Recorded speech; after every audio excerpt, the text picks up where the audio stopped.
सर्वेभ्यो नमो नमः। संस्कृत सीखो के यूट्यूब चैनल पर मैं प्राध्यापक कृष्ण वशिष्ठ आप सभी का हार्दिक स्वागत और अभिनंदन करता हूँ। आज हम इस वीडियो में न केवल संस्कृत व्याकरण अपितु हिंदी व्याकरण में भी बहुत ही महत्वपूर्ण विषय समास पर चर्चा करेंगे। यह कक्षा 9 से 12 के लिए तो उपयोगी है ही, लेकिन छोटी कक्षाओं में भी ये समान रूप से उपयोगी रहेगा। समास में आज हम दूसरे समास तत्पुरुष समास को सरल करेंगे, इसकी परिभाषा और भेदों के विषय में जानेंगे। समास की परिभाषा और उसके भेदों के विषय में हम पहली वीडियो अविभाव समास की जो वीडियो थी उसमें समझ चुके हैं, जान चुके हैं। आज हम बात करेंगे तत्पुरुष समास पर। अगर वस्तुतः देखा जाए तो यह समास सबसे बड़ा समास होता है, क्योंकि इसके विभक्तियों के आधार पर भी भेद होते हैं। द्वितीया से लेकर सप्तमी विभक्ति तक इसके भेद होते हैं, उदाहरण मिलते हैं। और कर्मधारय, द्विगु और नए समास भी इसी के भेद होते हैं। तो आज हम इस वीडियो में केवल तत्पुरुष समास के विभक्तियों के आधार पर जो भेद होते हैं उन्हीं के उदाहरणों को सरल करेंगे, समझेंगे। कर्मधारय, द्विगु और नए समास को अगली वीडियो में जानेंगे। तो ये शुरू करते हैं। सबसे पहले तत्पुरुष समास की परिभाषा। उत्तर पद प्रधानः तत्पुरुषः। उत्तर पद जो प्रधान है वह तत्पुरुष है, अर्थात वह समास, जब आप परिभाषा लिखेंगे तो थोड़ा सा अच्छे से लिखेंगे। कैसे लिखेंगे? वह समास जिसका उत्तर पद अर्थात दूसरा पद प्रधान होता है तत्पुरुष समास कहलाता है। जैसे राजपुरुषः, राज्ञपुरुषः। ये आपको अगर 2 नंबर का परिभाषा उदाहरण सहित लिखने के लिए प्रश्न आता है तो आप केवल यहाँ तक लिखेंगे, राज्ञपुरुष के बाद पूर्ण विराम लगा देंगे, यहाँ तक खत्म। ये जो लिखा बताया जा रहा है ये आपको समझाने के लिए बताया जा रहा है। तो परिभाषा में आप इतना ही लिखेंगे, उत्तर पद प्रधान तत्पुरुषः, अर्थात वह समास जिसका उत्तर पद अर्थात दूसरा पद प्रधान होता है तत्पुरुष समास कहलाता है। जैसे राजपुरुषः, राज्ञपुरुषः। अब इसको समझे। राज्ञपुरुष का अर्थ है राजा का पुरुष। यहाँ राजा की प्रधानता न होकर पुरुष की प्रधानता है, और राजा शब्द पुरुष के विशेषण का कार्य करता है। इस समास में प्रायः उत्तर पद की प्रधानता होती है और पूर्व पद उत्तर पद के विशेषण का कार्य करता है, और समस्त पद में पूर्व पद की विभक्ति का लोप हो जाता है। इस समास में कारक की द्वितीया से लेकर सप्तमी तक के उदाहरण प्रयोग में आते हैं, अर्थात ये कहें कि द्वितीया से सप्तमी तक जो कारक की विभक्तियां होती हैं वो भी इसके भेद होते हैं। तो आज हम द्वितीया से लेकर सप्तमी तक इसके कौन कौन से उदाहरण होते हैं उनको सरल करेंगे, जानेंगे। सबसे पहले शुरू करते हैं द्वितीया तत्पुरुष। जब विग्रह पद या समस्त पद का उत्तर या दूसरा पद श्रितः, अतीतः, पतितः, गतः, अत्यस्तः, प्राप्तः और आपन्नः में से कोई भी हो तो द्वितीया तत्पुरुष समास होता है। अर्थात आपको ये देखना है कि अगर किसी शब्द के, चाहे वो समस्त पद हो या विग्रह वाक्य का हो, उसमें जो अंतिम पद है, अंतिम जो शब्द है वो श्रितः, अतीतः, पतितः, गतः, अत्यस्तः, प्राप्तः, आपन्न में से कोई भी हो तो वह जो शब्द होगा या विग्रह वाक्य होगा वो द्वितीया तत्पुरुष का उदाहरण होगा।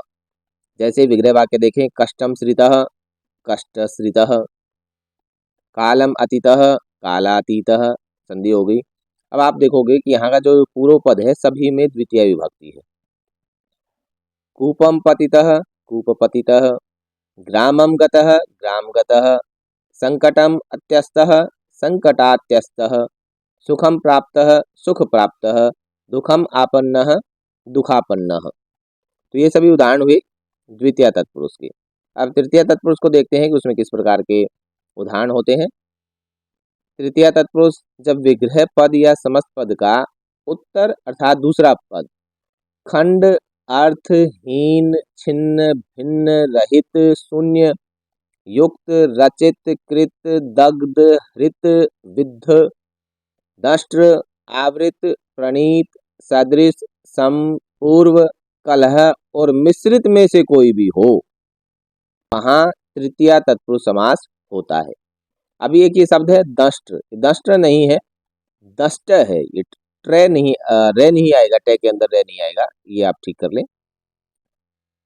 विग्रह वाक्य देखें, संकुलया खंडः, संकुल खंडः, धान्येन अर्थः, धान्यार्थः, धनेन हीन धनहीनः, शस्त्रेण छिन्नः शस्त्रछिन्नः, नखैर्भिन्नः नखभिन्नः, बुद्धया रहित बुद्धिरहितः, चन्दनेन युक्तः चन्दनयुक्तः, पाणिनिना रचितं पाणिनिनी रचितम्, कालिदासेन कृतं कालिदासकृतम्, अग्निना दग्धम् अग्निदग्धम्, चौरेण हृतं चौरहृतं, शरेण विद्धः शरविद्धः, सर्पेण दष्टः सर्पदष्टः, वस्त्रेण आवृतः वस्त्रावृतः, व्यासेन प्रणीतं व्यासप्रणीतं, मेघेन आच्छन्नः मेघाच्छन्नः, मात्रा सदृशी मातृसदृशी, क्रोधेन समः क्रोधसमः,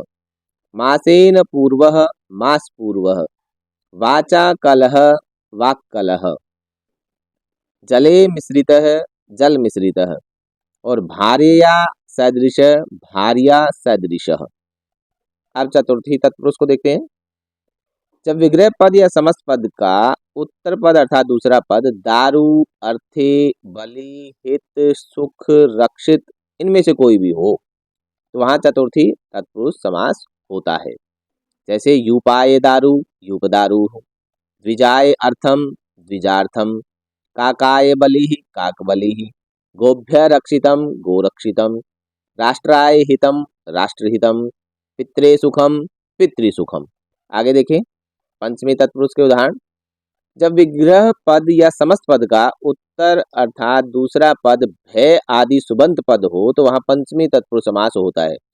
कहने का भाव यह है कि जो भय आदि शब्द होते हैं, भय, मुक्त, आगतः, अपेतः, भ्रष्टः, च्युतः, निर्गतः, उन सभी में पंचमी विभक्ति होती है। जैसे चौराद भयम चौर भयम, रोगाद मुक्तः रोग मुक्तः, ग्रामाद आगतः ग्रामागतः, सुखाद अपेतः सुखापेतः, राज्यात् भ्रष्टः राज्यभ्रष्टः, धर्माच्युतः धर्मच्युतः, गृहात् निर्गतः गृह निर्गतः। अब देखते हैं षष्ठी तत्पुरुष के उदाहरण। जब विग्रह पद या समस्त पद का उत्तर पद अर्थात दूसरा पद स्वस्वामी भाववाचक आदि सुबंत पद हो तो वहाँ षष्ठी तत्पुरुष समास होता है। स्वस्वामी भाव, अपना या स्वामी का जो भाव हो वहाँ षष्ठी तत्पुरुष समास हो जाएगा। जैसे राज्ञः पुरुषः राजपुरुषः, राजा का पुरुष, तो यहाँ स्वस्वामी भाव हो गया, पुरुष और राज्ञ पुरुष राजा का पुरुष। गंगायाः जलम गंगा जलम, ब्राह्मणस्य पुत्रः ब्राह्मण पुत्रः, गवांशाला गोशाला, सर्वेषाम् उदयः सर्वोदयः, देशस्य रक्षा देश रक्षा। अब देखते हैं सप्तमी तत्पुरुष के उदाहरण। विग्रह पद या समस्त पद का उत्तर पद अर्थात दूसरा पद शौंडः धूर्तः कितवः प्रवीणः संवीत पटुः पंडित कुशल निपुण सिद्ध शुष्क पक्व में से कोई भी हो तो वहाँ सप्तमी तत्पुरुष समास होता है। चतुर्थी तत्पुरुष यहाँ गलत लिखा हुआ है, आप इसको ठीक कर लें। सप्तमी तत्पुरुष समास होता है। जैसे विग्रह वाक्य में दाने शौंडः दान शौंडः, क्रियायां धूर्तः क्रिया धूर्तः, द्यूते कितवः द्यूत कितवः, धर्मे प्रवीणः धर्म प्रवीणः, रणे संवीतः रण संवीतः, व्यवहारे पटु व्यवहार पटुः, शास्त्रे पंडितः शास्त्र पंडितः, कार्ये कुशलः कार्य कुशलः, योगे सिद्धः योग सिद्धः, आत्पे शुष्कः आतप शुष्कः, स्थाल्यां पक्वः स्थाली पक्वः। तो इस प्रकार से आज हमने तत्पुरुष समास के सभी विभक्तियों के उदाहरणों को सरल किया है, समझा है, जाना है। आगे की वीडियो में हम कर्मधारय, द्विगु और नए समास को समझेंगे। आप चैनल पर बने रहें, वीडियो को लाइक और शेयर करें, चैनल को सब्सक्राइब करें, बेल आइकन भी दबाएं। सर्वेभ्यो नमो नमः।